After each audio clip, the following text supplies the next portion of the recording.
नाम है डॉक्टर राहुल पाटिल और मैं हाईटेक मेडिकल कॉलेज में एक असिस्टेंट प्रोफेसर हूँ रेडिएशन ऑन्कोलॉजी में। और आज मैं आपके साथ कुछ टाइम स्पेंड करने वाला हूँ, आपको एक्सप्लेन करने वाला हूँ, आपको बताने वाला हूँ कि कैंसर क्या होता है, कैंसर के क्या क्या टाइप्स होते हैं, क्या प्रिवेंशन हम कर सकते हैं, उसके लिए क्या क्या ट्रीटमेंट ऑप्शंस हमारे पास अवेलेबल है। आज हम एक ऐसे मॉडर्न एज में है जहाँ पे कैंसर जैसी बीमारी एक तरफ उसका पार्ट है कि वो तो लोगों को लगता है कि अनक्यूरेबल है। जी ये बिल्कुल, this is very wrong. Cancer एक preventable and a curable disease है। 30 to 50% of the cancers are preventable. सिर्फ हमें कुछ चीज़ों का हमें ख्याल रखना है। सबसे पहले हमें तंबाकू का कुछ भी सेवन नहीं करना है। सिगरेट, बीड़ी, तंबाकू, पान कुछ भी नहीं। टोबैको में 7000 टाइप्स ऑफ केमिकल्स यूज किए जाते हैं, out of which 69 chemicals are carcinogenic. ये ओवर अ लॉन्ग पीरियड होता है और उसका हमें इफेक्ट्स पता चलता है ओरल कैंसर से, लंग कैंसर से। And all in all tobacco and its carcinogens body के हर एक टाइप के कैंसर से लिंक्ड है।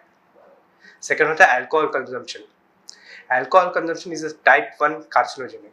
अगर हम उसको एक्सीड करते हैं तो it's very harmful for the body, तो हमें उस चीज़ को अवॉइड करना है।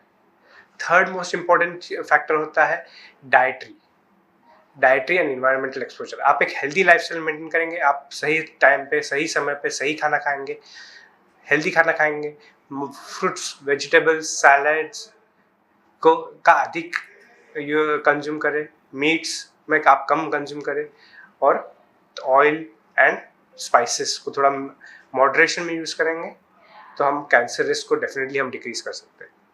कैंसर का definition cancer is an uncontrolled growth of abnormal cells within the body which spread to other organs। इसका मीनिंग ये होता है कि बॉडी में जो हमारे सेल्स होते हैं वो एक अनकंट्रोलेबल रेट से ग्रो होके हमारे बॉडी में स्प्रेड होते हैं और वो हमें उसकी वजह से डिजीज होता है। तो हमें कैंसर के सिम्टम्स जानना बहुत ज़रूरी है राइट फ्रॉम द बिगिनिंग। सबसे पहले अगर देखेंगे हमारे oral cavity cancers one of the most common cancers है। उसमें अगर वो मुंह के अंदर कुछ एक अल्सर हो गया या एक इन्फेक्शन हो गया या एक घाव हो गया जो हील नहीं हो रहा है, आप उसके लिए ट्रीटमेंट ले रहे हो, मेडिसिन ले रहे हो सब, लेकिन वो हील नहीं हो रहा है 1 month 2 months 3 months, और उसमें से खून आ रहा है, वो हील नहीं हो रहा है, आपके नेक फेस एरिया में आपको अबनॉर्मल लम्प्स महसूस किए जा सकते हैं, तो ये टाइम पे आपको डॉक्टर को आके दिखाना बहुत ज़रूरी है।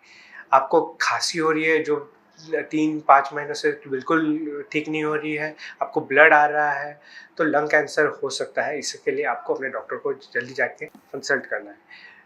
अनएक्सप्लेन वेट लॉस, यानी पिछले 4 महीनों में तुम्हारा वो वेट लॉस हुआ है 10 किलो से भी ज़्यादा, तो वो टाइम पे हमें डॉक्टर के साथ कंसल्ट करना बहुत ज़रूरी हो जाता है। आपका अगर बाथरूम जाते समय आपको यूरिनेशन में प्रॉब्लम हो रहा है या फिर आपको जब डेफिकेशन में वहाँ पे ब्लड आ रहा है, तो आपको ज़रूर डॉक्टर के साथ कंसल्ट करना चाहिए। ये कुछ कॉमन सिम्टम्स है। आपको वीकनेस लगना, रैपिड वेट लॉस होना, ये one of the main symptoms है फॉर कैंसर। ये आपके पास आप महसूस करते हो, आप प्लीज़ आप डॉक्टर के पास ज़रूर जाइए। और जब डॉक्टर के पास जाएंगे तो डॉक्टर आपके लिए एक कुछ सीरीज़ ऑफ टेस्ट करेंगे। हम ब्लड देखेंगे, हम स्कैनिंग करेंगे, हम देखेंगे कि आपकी बीमारी कहाँ से ओरिजिनेट की गई है, और उस ओरिजिन के हिसाब से ही हम हमारा ट्रीटमेंट एक प्रोटोकॉल बनाते हैं और उस प्रोटोकॉल को हम फॉलो करके हम हमारे पेशेंट को ट्रीट करते हैं। तो आप सिम्टम्स को बिल्कुल नज़रअंदाज मत करिए, बिल्कुल इग्नोर मत कीजिए और आपके डॉक्टर को टाइम आने पे दिखाइए। मॉडर्न मेडिसिन हमारा इतना आगे बढ़ चुका है कि being a multi disciplinary disease, इसे हम एक मल्टी मोडालिटी ट्रीटमेंट के थ्रू हम क्योर कर सकते हैं। First surgery, chemotherapy and radiotherapy, ये 3 आर्म्स ऑफ द ट्रीटमेंट है फॉर द कैंसर, और इससे हम टाइमली ट्रीटमेंट लेके हम ये डिजीज से मुक्त रह सकते हैं।